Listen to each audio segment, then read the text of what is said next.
High up in the Himalayas, just outside of Lhasa, there's a place where Tibetan philosophy is debated, shouted and clapped about.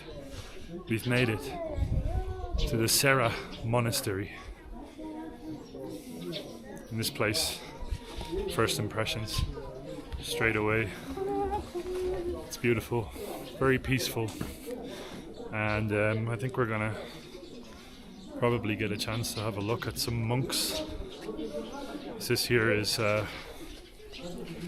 it's known for debate, it's known for the attainment of Tibetan Buddhist knowledge, and it falls under basically the denomination, I guess you could say, of the Yellow Hat Buddhist teachings, which is the newest sect of Tibetan Buddhism. You can see here the architecture.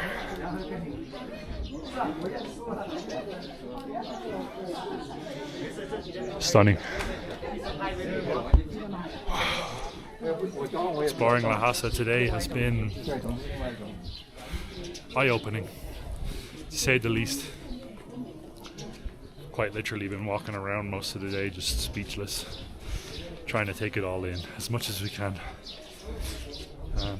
Loads of interactions with local Tibetans as well. Have a look at this. It's gorgeous.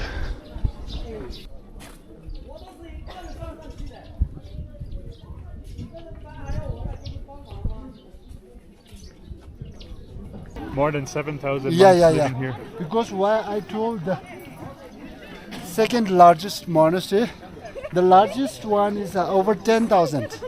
And here is more than 7,000 monks who were studying in this. Because why we say monastery or temple, what's the difference between the monastery and temple? Because monastery means the area which have more than 7 monks who living in this area, then we can say monastery. If they have only statues, then we cannot say monastery. We say only temple or similar. So now we say Jokhang Temple, right? Yeah. Actually, the Jokhang Temple built during the 7th century, but we still call the temple because during the 7th century there is no monk here in Tibet. Just only statues in there, so that's why we call Jokhang Temple. Okay. And this monastery was built in 1419? Yes. The founder we call the CHANGYIN, the founder, which is a disciple of the Tsongkhapa.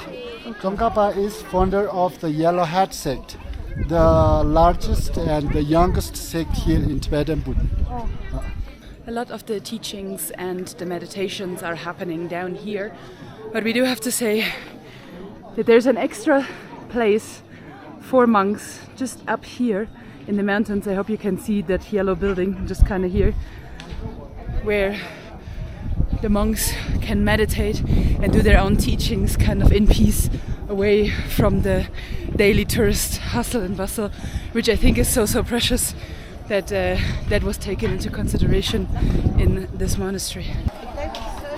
Now entering the debating courtyard. All of the monks are here debating each other. You're not supposed to walk into the middle, but you can walk around the courtyard itself. At the beginning here you can see the senior class of monks debating each other, and the junior classes will be a little bit more in the back. And why are they clapping? Is that when they... So they're clapping their hands, and also they have an action like this. This is what just the one monk is sitting there who is answer, and the standing one is questioner, who is going to give question, and then when they going to ask and then clap the hand and then do like this. This is that also the leg is going to destroy something like this. Always do like this. Destroy something. Just to show your point. Yeah. This is, we believe that they are doing that as just they destroy the heel. You know the bed level. We have 6 different levels. 3 are bed level. So they are going to destroy the three bed levels, and all the animals taking from the bad level to good levels because they are monk, right? They can help to the other animals more than us. Wow.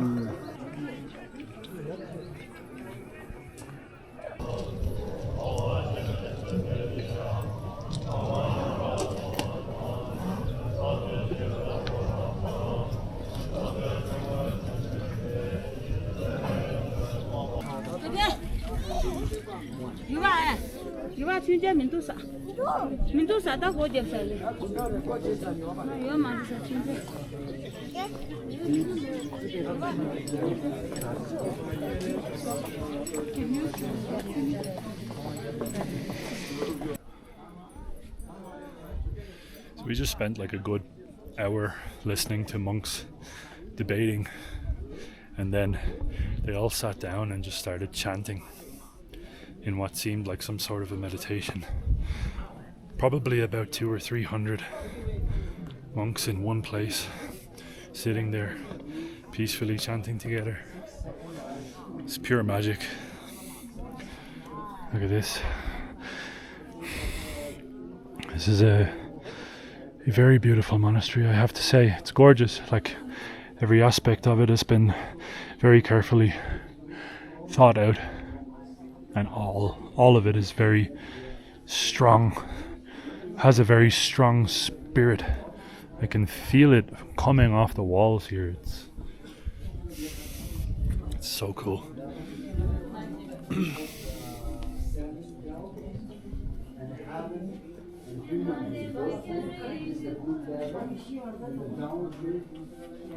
I told that the 3 down level is a bad level, and the 3 up level is a good level.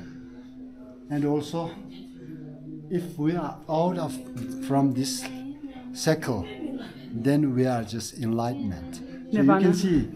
you can see the Buddha is outside of the cycles here. So they have a 6 different level in here. We call the celestial and heaven and human being. Those 3 is the good level, and the down 3, which call the hungry ghost and hell and animal. Those 3 is 3 bad levels. So we always pray we rebirth to the 3 good levels. But if we are rebirth in the cycle, then we have suffering always with us. So if you want to be without suffering, then you must be enlightenment. Then you have no suffering with you. So also you can see the center, they have 3 animals, and also they have 1 white and 1 black. So if you did during your lifetime so bad things, then you rebirth, drop to the 3 bad levels. And if you did good things, then you have chance to rebirth in the upper 3, part. 3 good levels. And so the 3 animals show us, because of we have those 3 animals with us. 3 animal, which means the desire, hatred, and ignorance. Always with us. That's why we cannot go out the cycles. So as long as you have desire, hatred, and ignorance, you will be stuck forever. Ever. So, is there a way out in the negative way as well, or is the only way out nirvana? Actually, we say nirvana is also just not that much high level. It Buddha level, which means like the Shangri-La or just. Then you have those 3 things. Just where the monks are going to practice, just there how to far away from those 3 things like hatred, ignorance, or desire. Those 3 things. How to far from those 3 things. Okay.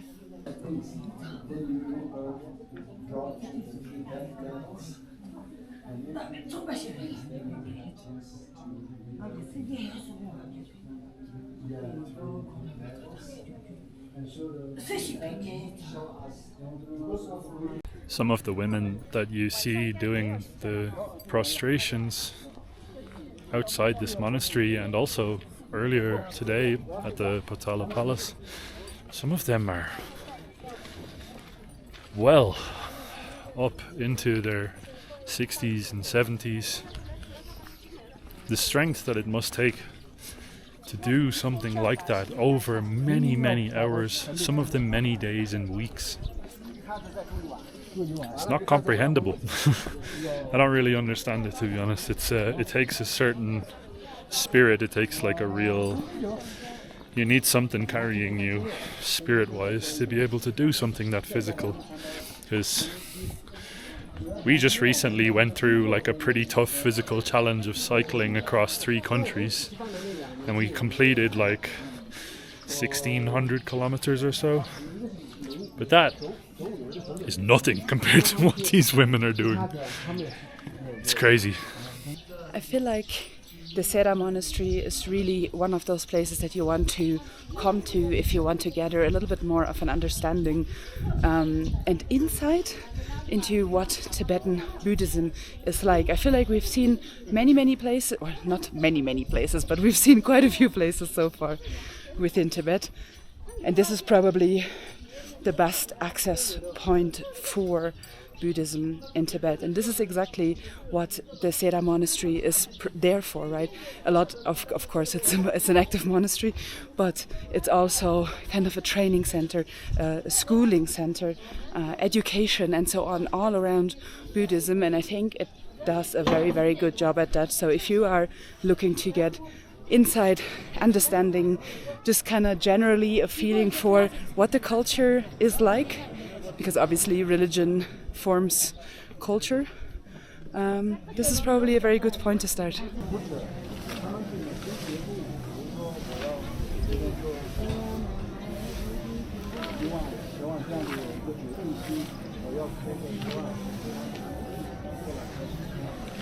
So we made it inside of the Jokhang Temple. It's really warm actually right here at the moment in Lhasa, so I had to take off a whole lot of clothes. But these people are out here in the sun, and these people will often do between 500 to 10, 50, 100,000 prostrations. And they'll do that over the span of days, weeks, months. And then once they reach the middle of the number that they want to do, so if someone decides they want to do like 50,000, once they reach the number of 25,000, they'll go up in smaller and smaller increments, which of course means it's longer and longer to actually complete.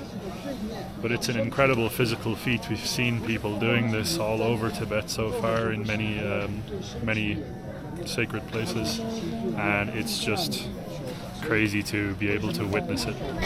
So they started off with the number of 100 per day, and then they increased the number until they get to the halfway point, as Luke just said, and then they decrease the number slowly. So it takes a very long time to actually complete all of this.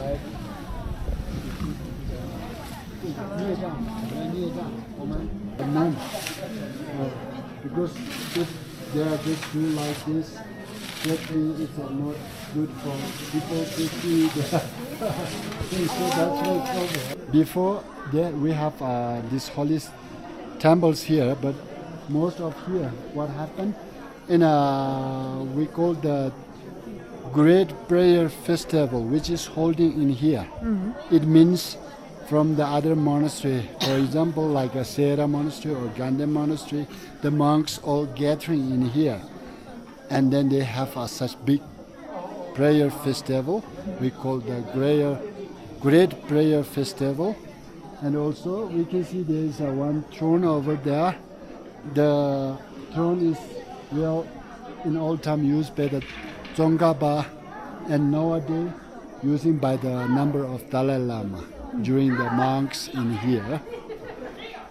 During that time, they will make gathering more than several thousand or 10,000 monks in here from the different monastery to here. Is there a special time to do the prayer festival? Yeah, it's during immediately after the Tibetan New Year. Okay. So now just finished that prayer only 30 days ago or similar like that. Okay. And here you can see the rooftop there, yellow, which is a living part for the number of Dalai Lama. If he is visit in here, then we will use this living part for the Dalai Lama.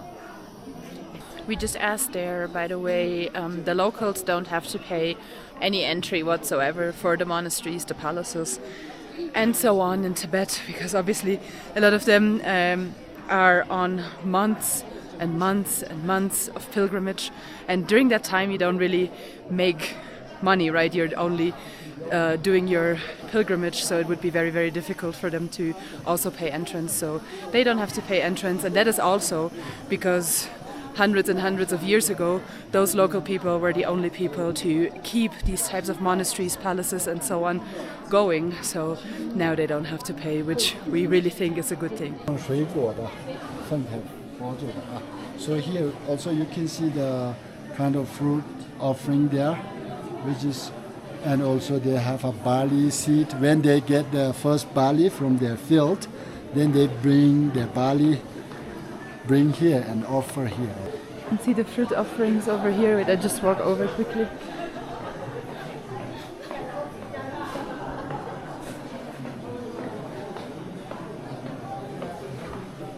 Oh, and here's probably the barley. I assume this is what it is.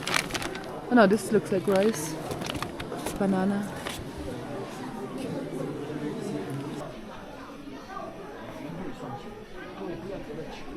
So here many local people also do same, like their nails here. And then For their needs. yeah. You want to try it? Sure, yeah. I do have bad knees. You have bad knees? Yeah, I'm getting old. Go on then.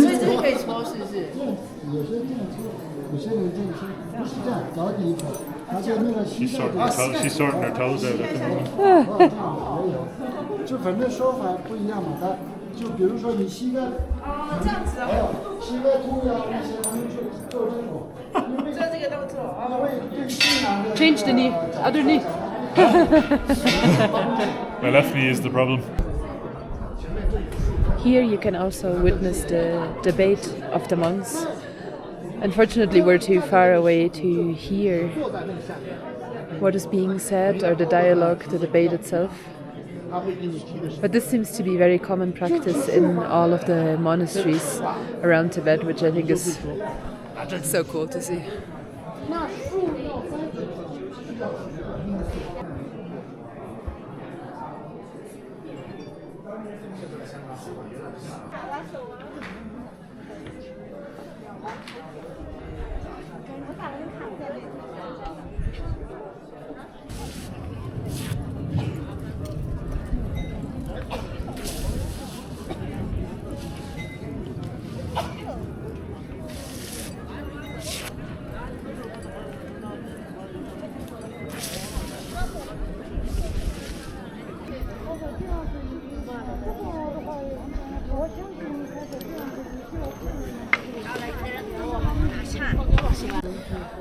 Right, you guys, a group of young Tibetans actually just came up to us and gifted us a very, very special depiction of Mount Kailash, which is the holiest mountain.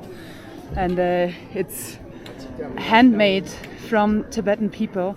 And this is such a special gift to us, and I'm like blown away. I don't know, I'm so emotional about this right now. It's so beautiful. We're of course gonna keep it and respect it and treasure it for years to come.